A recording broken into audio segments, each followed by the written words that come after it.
State Department has ordered by a judge, hand over any non-exempt emails and documents concerning Hillary Clinton and the aide, Huma Abedin. Judge Alex Ferrer is with us. Would you explain the significance of this demand that these emails be released, Huma Abedin and Hillary Clinton? What's the significance of this?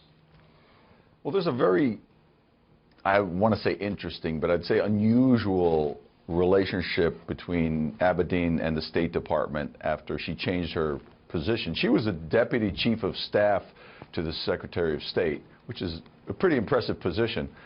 And her designation was changed to special government employee, which I've never heard of, but allowed her to continue working for the State Department at the same time as she worked for the Clinton Foundation, which, as we know, is now the subject of a lot of inquiry about whether or not there's a pay-for-play relationship between the Clinton Foundation and Hillary Clinton as Secretary of State. And at the same time as she was allowed to work for pay, part-time, for a consulting group, a lobbying firm.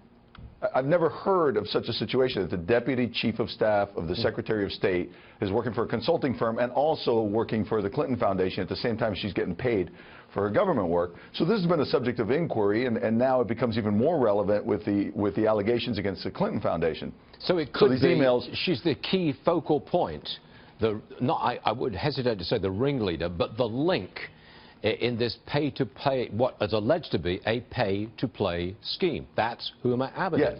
Okay. Now, hold on a second. Now, Huma Abedin married to Anthony Weiner, the disgraced former congressman who's just been caught sexting again, and now Huma and Weiner are separated. Is there a vulnerability to Hillary Clinton from that connection, the Anthony Weiner-Huma Abedin separation? What's going on? I guess, but I doubt it, because my understanding, at least from rumors that I heard, Weiner was not liked at all by the Clintons, and so I would have thought that I would expect that they would have kept him at arm's length or further. So I don't think there's likely to be a lot there. My concern about the request for emails is, you're asking the State Department, it's an agency. The federal judge is saying by the October 14th, you're going to turn over all of these, because, let's face it, the State Department has been soft-walking anything that has to do with Hillary Clinton, emails, calendars, everything. They just don't want anything to affect her negatively in the election.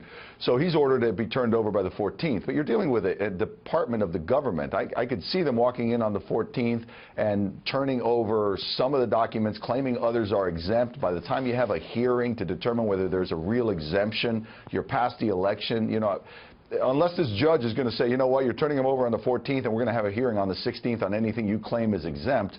There's just so many ways for this branch of this agency of our government to interfere like it has. And I mean, it clearly has all along.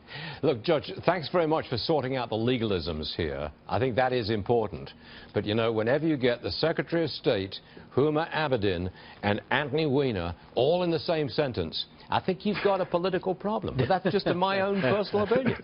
Judge, don't be a stranger to us now. I know you're down there with the palm trees, and I know it's going to rain probably where you are, but you've got to come back up here soon, okay? I will do that. Thank you. Thank you, Judge.